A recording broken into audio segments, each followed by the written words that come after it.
নমস্কার। তো আগের দিন আমি ফ্লুয়েন্সি নিয়ে আলোচনা করেছিলাম যে কী করে ফ্লুয়েন্সি আনা যায়। তো ফ্লুয়েন্সির সাথে স্টক অফ ওয়ার্ডস অথবা গ্রামারের নলেজের কোনো ব্যাপার নেই। এটা আসলে প্র্যাকটিসের অভাবে হয় যে আমাদের চট করে ফ্লুয়েন্সি আসে না, এবং একটা সেন্টেন্স বলতে বলতে একটা সেন্টেন্স আমি ক্রিয়েট করতে পারি না, কোনো ওয়ার্ড বা সেন্টেন্স স্ট্রাকচার মাথায় আসে না। সমাধানটা খুব সহজ। কমসে কম 15 মিনিট করে রোজ কোনো একটা টপিকের উপরে ইংরেজিতে কথা বলার চেষ্টা করুন। পুরো কমপ্লিট ইংলিশ সেন্টেন্স না হলেও কিছু বাংলা, কিছু ইংলিশ বা কিছু হিন্দি, কিছু ইংলিশে কথা চালিয়ে যান। কোনো একটা ইমাজিনারি সিচুয়েশন চিন্তা করে, একটা ইমাজিনারি কনভারসেশন চিন্তা করে সেটা কন্টিনিউ করুন। যে আপনার বন্ধু আপনাকে প্রশ্ন করছে কিছু একটা বিষয়ে, ইলেকশনের বিষয়ে বা ক্রিকেট বা ওয়েদার, কোন প্রশ্নের এগেনস্টে আপনি কী উত্তর দেবেন। আমাদের মাথায় সবসময় কিছু না কিছু চিন্তা ঘুরতে থাকে, সেগুলোকে ইংরেজিতে বলার চেষ্টা করুন যে যদি আমি এটা ইংরেজিতে বলতাম তাহলে কী বলতাম। That is very easy. In the beginning it may seem that it's very difficult because we don't find suitable words, but don't bother about suitable words. Just try to complete your sentence with any alternative word. একদম সঠিক ওয়ার্ডটাই ব্যবহার করতে হবে এরকম কোনো মানে নেই। যে কোনো একটা মানানসই একটা ওয়ার্ড ব্যবহার করুন, করে সেন্টেন্সটাকে কমপ্লিট করার চেষ্টা করুন। আর যদি কোনো একটা নির্দিষ্ট সেন্টেন্স কমপ্লিট করতে না পারেন সেক্ষেত্রে অন্য সেন্টেন্স বলার চেষ্টা করুন, ঠিক আছে? সেটাই বলতে হবে এমন কোনো মানে নেই, কারণ কেউ জানে না আপনি কী বলতে যাচ্ছিলেন। So take a deep breath and utter any other sentence. So now today we will practice how to learn grammar and vocabulary from articles. So এখানে একটা আর্টিকেল রয়েছে, interesting article. With pens and petitions, young warriors emerge across India in pursuit of justice. ঠিক আছে? তো বলছে যে pen এবং দরখাস্ত নিয়ে নতুন যোদ্ধারা উদ্ভাসিত হচ্ছে, মানে এগিয়ে আসছে ভারতবর্ষে ন্যায় পাওয়ার জন্য। Team TY, across India. Across মানে কোনাকুনি পার হওয়া অর্থ বোঝায়, কিন্তু এখানে আর কি মানে পুরো দেশ জুড়ে আর কি। A new generation of Warriors is emerging.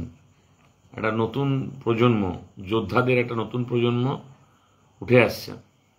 দেখুন এখানে ওয়ারিয়র্স বলেছে, কিন্তু ভার্বটা সিঙ্গুলার, ইজ ইমার্জিং। তা কোনো কাজ চলছে বোঝাতে আমরা কী ব্যবহার করি? যেমন আমি এখন বোঝানোর চেষ্টা করছি, I am trying to explain. কিছু কোনো কাজ হচ্ছে বোঝাতে সাবজেক্ট এম ইজ আর, ভার্বের সাথে আইএনজি, বর্তমানে হচ্ছে বোঝাতে।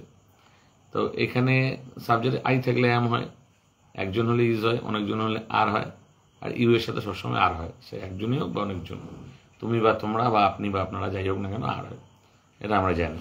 তো এখানে সাবজেক্টটা কিন্তু ওয়ারিয়র্স নয়, এখানে সাবজেক্ট হলো generation, a new generation of warriors, একটা নতুন প্রজন্ম যোদ্ধাদের। তো প্রজন্মটা হলো সাবজেক্ট। তো যেহেতু একটা প্রজন্ম বলছে সেই জন্য ইজ ইমার্জিং, উঠে আসছে। আর্মড নট উইথ সোর্ডস, তারা সজ্জিত হচ্ছে তরবারি দিয়ে নয়। এখানে একটা প্যাসিভ সেন্টেন্স, একটা প্যাসিভের ব্যবহার রয়েছে।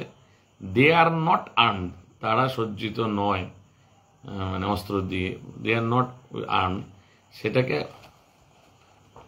আর নট, দে তার সাবজেক্টটা কমন নিয়ে নিয়েছে, যেহেতু একই সেন্টেন্স কন্টিনিউ করছে। মানে এখানে কারা সজ্জিত নয়, এই নতুন জেনারেশন যোদ্ধাদের, একই সাবজেক্ট। আর প্যাসিভ যে ইজারের পরে ভার্বের পাস্ট পার্টিসিপলটা হয়, সেই ইজারটাকে অমিট করে দিয়েছে, সেন্টেন্সটাকে কম্প্যাক্ট করেছে, মানে দুটো সেন্টেন্সকে একসাথে একটা ছোট সেন্টেন্স করেছে। আর্ম নট উইথ সোর্স, তারা তরবারি দিয়ে সজ্জিত নয়, but with pens and petitions. But মানে এখানে ছাড়া, বাট মানে কিন্তু নয়। তারা কি দিয়ে সজ্জিত? না, পেন এবং পিটিশনস। তারা তাদের অস্ত্র কি? পেন এবং দরখাস্ত, কলম এবং দরখাস্ত, ঠিক আছে? তাহলে এখানে তিনটে সেন্টেন্স হতে পারে স্প্লিট করলে। যেমন across India a new generation of Warriors is emerging, পুরো ভারতবর্ষ জুড়ে যোদ্ধাদের এক নতুন প্রজন্ম উঠে আসছে। আর একটা সেন্টেন্স কি হতে পারে? They are not armed with swords, তারা তরবারি দিয়ে অস্ত্র সজ্জিত নয়। তাহলে তারা কি দিয়ে সজ্জিত? They are armed with pens and petitions, তাদের অস্ত্রশস্ত্র হলো পেন এবং কলম এবং দরখাস্ত, ঠিক আছে? এটাকে একটু, যেহেতু নিউজের ভাষা, সেই জন্য কম্প্যাক্ট করে দিয়েছে। প্যাসিভের যে ইজারটাকে কমন নিয়ে নিয়েছে, উজ্জ্বল রেখেছে, এবং সাবজেক্টটাকে কমন নিয়ে নেওয়া হয়েছে। ঠিক আছে, 3টে সেন্টেন্সের পরিবর্তে একটা সেন্টেন্স বলেছে। কোনো দ্বারা অর্থে বোঝাতে কিছু সাবজেক্ট যখন কাজ করে না, কাজের পরিণাম ভোগ করে বা সাবজেক্টের উপর ভার্বটা ক্রিয়া করে, তখন প্যাসিভ ব্যবহার করা হয়। সিম্পল প্রেজেন্টের প্যাসিভ, যেমন গাছ কেটে ফেলা হয়, তো এখানে গাছ কাটা কাজটা করে না, গাছটা কেটে ফেলা হয় কারোর দ্বারা। কার দ্বারা না? অবশ্যই আমাদের দ্বারা। তো যখন আমরা কাজের উপর জোর দিই, সেখানে সাবজেক্টটা সেই কাজটা করে না, তখন সেটাকে বলা হয় প্যাসিভ সেন্টেন্স। প্যাসিভ কথার অর্থ নিষ্ক্রিয়। তারা নয় সজ্জিত। তারা নয় সজ্জিত কি দ্বারা? না, সোর্ট দ্বারা। ঠিক আছে, তারা সজ্জিত পেন অ্যান্ড পেটিশনস দ্বারা। ঠিক আছে, তাদের অস্ত্র হলো পেন এবং petitions. Telangana high court chief justice Alok Aradhe recently took action after receiving a letter from a class 6 student showcasing judiciary's willingness to address young petitioners' concerns. The সেন্টেন্সটা কি বলেছে? তেলেঙ্গানা হাইকোর্টের একজন চিফ জাস্টিস রিসেন্টলি টুক অ্যাকশন, সিম্পল পাস্ট, কিছুই না, তিনি action নিয়েছিলেন। Subject take মানে নেওয়া, টুক মানে নিয়েছিলেন, আর কিছুই না। কি অ্যাকশন নিয়েছিলেন? কখন? আফটার রিসিভিং, পাওয়ার পর, মানে পার্টিসিপেলের ব্যবহার রয়েছে। পাওয়ার পর, কি পাওয়ার পর? না, একটা দরখাস্ত। শোকেসিং, এটা দেখিয়ে, জুডিশিয়ারিজ উইলিংনেস, এই বিচার ব্যবস্থার যে ইচ্ছা, উইলিংনেস মানে ইচ্ছা, টু অ্যাড্রেস করা মানে এখানে তো মানে তাকে সম্বোধিত করা অর্থে নয়, মানে সেই ব্যাপারটাকে মেটানো অর্থে আর কি, যে তারা অ্যাড্রেস করতে চাইছেন ইয়াং পিটিশনার্স কনসার্নস, এই খুব শিশু যে দরখাস্তকারী রয়েছে তার যে উদ্বেগ রয়েছে, উদ্বেগগুলি, সেগুলোকে উদ্দেশ্য করে তারা যে সমাধান করতে চায় সেটা দেখাতে। ঠিক আছে, তাহলে কি আছে যে যেমন চিফ জাস্টিস ইজ শোকেসিং, তিনি শোকেস করছে, তিনি দেখাচ্ছে যে জুডিশিয়ারির উইলিংনেস রয়েছে এই মানে প্রবলেমটাকে বা কনসার্নটাকে নিয়ে চিন্তা ভাবনা করা বা কাজ করা। ঠিক আছে, তো এই জন্য এটা কি করেছে, সেই যে শোকেসিং, তারা এটা আবার কন্টিনিউয়াস, কিন্তু এখানে অ্যামিজারটা কমন নিয়ে নেওয়া হয়েছে, সেন্টেন্সটাকে ছোট করে দেওয়া হয়েছে। ঠিক আছে, অ্যামিজারটা উজ্জ্বল রাখা হয়েছে। From Hyderabad to Kerala and from Delhi to Karnataka children have taken up the mental of change. Hyderabad থেকে কেরালা এবং দিল্লি থেকে কর্ণাটক শিশুরা কি করেছে? পরিবর্তনের দণ্ড হাতে নিয়েছে, কোনো কাজ করেছে, মাত্র শেষ হয়েছে, সাবজেক্ট হ্যাজ কিংবা হ্যাভ, ভার্বের past participle. They have taken up the mental of change, তারা দায়িত্ব নিয়েছে পরিবর্তনের। Harnessing the legal system, harness করা থাকার কথাটা মানে হচ্ছিল আরোহিত করা, মানে কোনো একটা উৎস রয়েছে, সেটাকে সেই শক্তি, সেই উৎস থেকে সেই এনার্জি হোক বা কিছু, সেটাকে সংগ্রহিত করা এবং সেটাকে কাজে লাগানো, এটাকে বলে হার্নেস করা।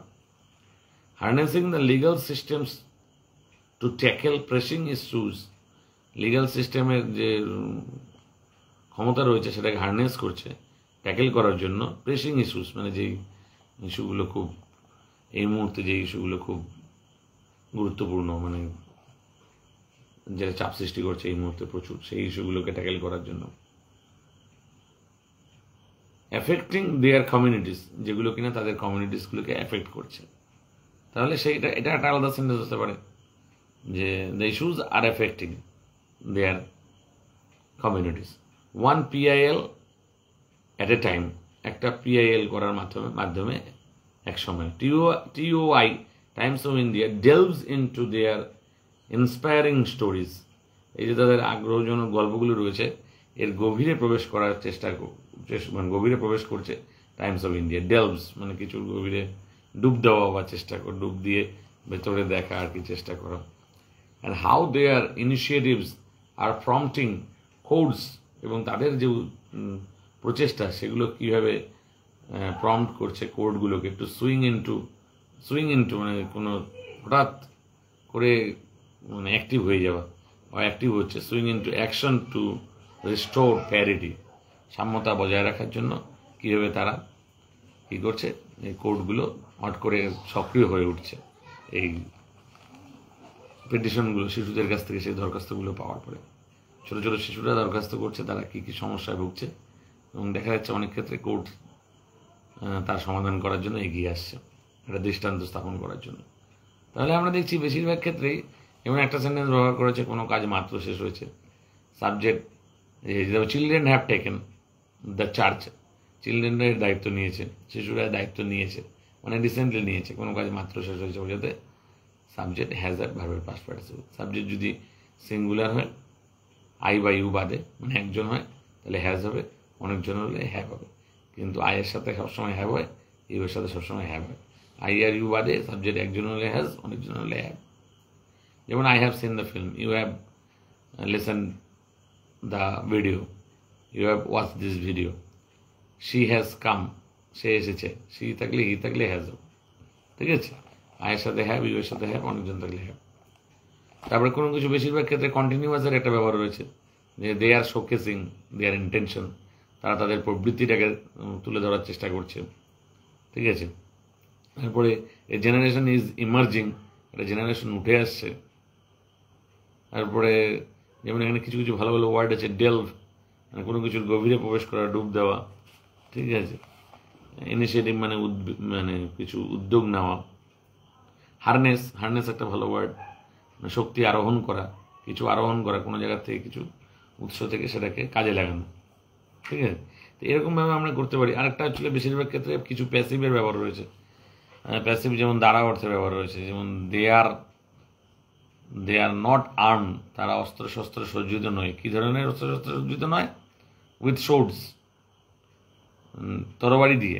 দে are armed with pen and pencils, তাদের অস্ত্র হলো পেন এবং পেন্সিল, তারা পেন ও পেন্সিল দিয়ে অস্ত্র শস্ত্রে সজ্জিত, ঠিক আছে।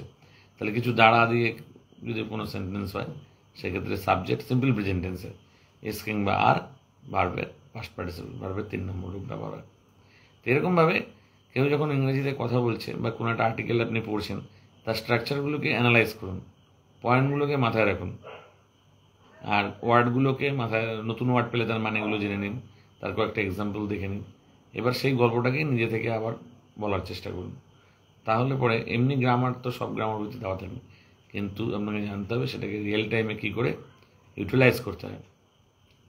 আর এর থেকে আপনি কনফিডেন্সও পাবেন যে যারা ইংরেজিতে ভালো লিখছে বা বলছে, তারা কোনো এক্সট্রা অর্ডিনারি গ্রামার ব্যবহার করছে না। They are using the simple grammatical structures. যেহেতু এটা একটা আর্টিকেল, সেই জন্য অনেক কম্প্যাক্ট, অনেকগুলো 2-3টে সেন্টেন্সকে মানে কম্প্যাক্ট করে, কমপ্লেক্স সেন্টেন্স করে একটা সেন্টেন্স তৈরি করা হচ্ছে। বাস্তবে আমরা এত জটিল সেন্টেন্স বলি না, এটাকে ভেঙে ভেঙে বলতে পারি। তো যদি ভালো লেগে থাকে অবশ্যই কমেন্ট বক্সে কমেন্ট করে জানান। Thank you.